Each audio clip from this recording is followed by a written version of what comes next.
नमस्कार, आपका स्वागत है। शाहरुख खान को देशद्रोही बोल दिया गया है। शाहरुख खान को देशद्रोही क्यों बोला? क्या वजह है?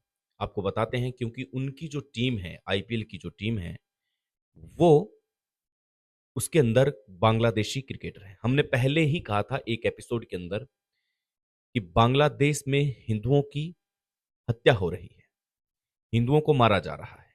और यहाँ पर आप क्या कर रहे हैं? बांग्लादेशी क्रिकेटर को ले रहे हैं आईपीएल के अंदर। अब इसमें देवकीनंदन ठाकुर ने ये कह दिया है, बिना नाम लिए और नाम लिए भी, वीडियो भी आप देख सकते हैं। उन्होंने कहा कि ये कैसी दोगली राजनीति है। शाहरुख खान को ये तक कह दिया है कि ये उनको सपोर्ट कर रहा है, पाकिस्तान का समर्थक है। किसके आधार पर देवकीनंदन ठाकुर ने ये बात कही है? क्या अमित शाह के जो पुत्र हैं, अमित शाह की या फिर मोदी, आप देख लीजिए, क्या इनकी परमिशन के बिना इस देश में आईपीएल मैच होते हैं? क्या भारत सरकार की परमिशन के बिना कोई खिलाड़ी आ सकता है? सबसे पहले मंत्रालय ने उनको परमिशन दी है बाहरी खिलाड़ी को आकर के यहां पर खेलने के लिए। तो रियलिटी में देशद्रोह कौन है? देवकीनंदन ठाकुर जी, आप बताइए हमें। शाहरुख खान तो एक टीम के मालिक हैं, लेकिन देश का मालिक कौन है? बिना देश के मालिक की इच्छा के बांग्लादेश से कोई खिलाड़ी भला यहां आकर के खेल सकता है क्या? जी नहीं। सवाल भी यही है और जवाब भी यही है कि ऐसा बिना मालिक की मर्जी के बिना खेलना असंभव है। ऐसे में देवकीनंदन ठाकुर शाहरुख खान को पाकिस्तान का एजेंट बता देते हैं, पाकिस्तान का समर्थक बता देते हैं। बांग्लादेश के खिलाड़ी को लेना शाहरुख खान की गलती हो गई। आप हमें बताइए कि शाहरुख खान की जो बीवी है गौरी, वो हिंदू है। उनके घर में आज भी हिंदू रीति रिवाज से सारी चीजें हो रही है। आप सोचिए, अंबानी के घर में, अंबानी तो आप समझिए भाजपा के ही आदमी हैं। अंबानी के घर में शाहरुख खान को पूजा पाठ में, गणेश महोत्सव में बुलाया जाता है। वहां पर जाते हैं शाहरुख खान। शाहरुख खान ने कभी तो ऐसा नहीं कहा कि मेरी घरवाली ऐसे हैं, आप ऐसे हैं। वो जब भी मस्जिद में जाते हैं तो सजदा में सर झुकाते हैं, गुरुद्वारा में जाते हैं तो मत्था टेकते हैं, और मंदिर में जाते हैं तो तिलक निकालते हैं।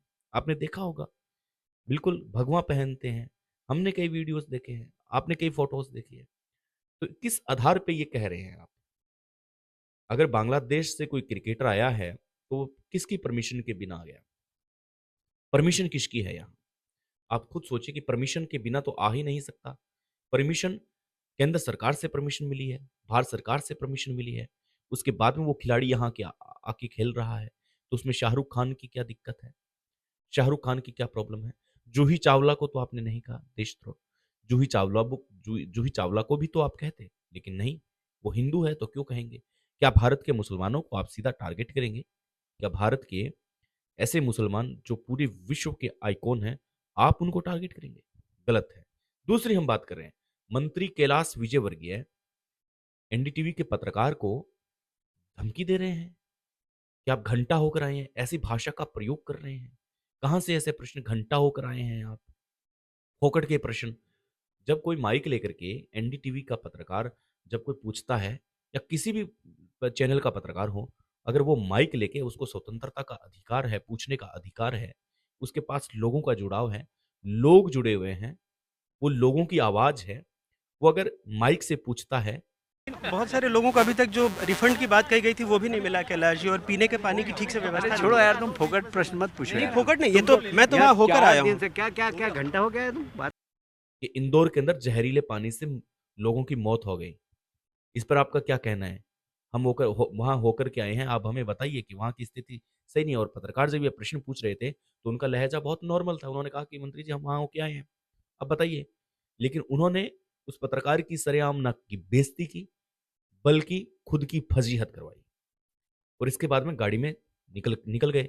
आपको जवाब नहीं देना था, आप कहते कि हमने सुधार किया है, सुधार करने की कोशिश कर रहे हैं, और जितने भी आंकड़े हैं उसको सुधारने का प्रयास करेंगे। फोकट के प्रश्न, घंटा होकर आए हो, ये जो चीजें हैं, क्या मंत्री पद पर किसी को बिठाया जाता है तो इसलिए बिठाया जाता है कि आप उस पद का दुरुपयोग करो? एक ऐसे पत्रकार को आप सरेआम अ, घंटा होकर आए जैसी भाषा का प्रयोग करते हैं, क्या इसका खंडन नरेंद्र मोदी, अमित शाह, आप करेंगे?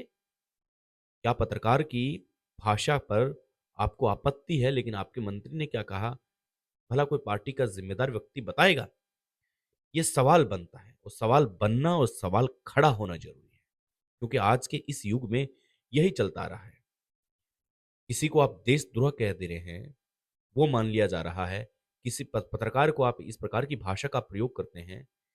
कनाडा में लड़की से बदसलूकी हुई, कनाडा से एक लड़की आई एक ट्रैवल करने के लिए, उससे बदसलूकी हुई दिल्ली के रेलवे स्टेशन पे। उसे गलत जगह ले जाया जा रहा था, उसने एक वीडियो भी डाला। क्लाउडली ट्रैवलर करके एक इंस्टाग्राम पेज है, जिस पर लड़की ने अपना दर्द बताया।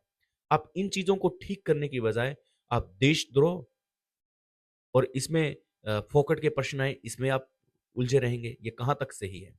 इस देश ने आपको चुन करके उस सर्वोच्च पद तक बिठाया है, तो क्या आप इन दोनों चीजों से हमें अवगत कराएंगे, हमें बताएंगे, इस जनता को बताएंगे कि आखिर क्या यही नेक्सस रह गया है, क्या यही पॉइंट रह गया, क्या यही देश का एजेंडा रह गया कि किसी एक्टर को, जब शाहरुख खान की पिक्चर विदेश में लगती है तो क्या वो मनी यहाँ नहीं आती? क्या शाहरुख खान टैक्स नहीं भरते? क्या शाहरुख खान को इतनी पड़ी है कि वो आईपीएल करवा रहे हैं? लेकिन वो मनोरंजन के लिए और अपने व्यापार को दुगना करने के लिए कर रहे हैं। इससे भारत की अर्थव्यवस्था मजबूत हो रही है। लेकिन देवकीनंदन ठाकुर जैसे लोग देशद्रोह बोल देते हैं। मंत्री कैलाश विजयवर्गीय एक पत्रकार को फोकट के प्रश्न लाए, ये कर देते हैं, तो इनसे देश का विकास नहीं होता।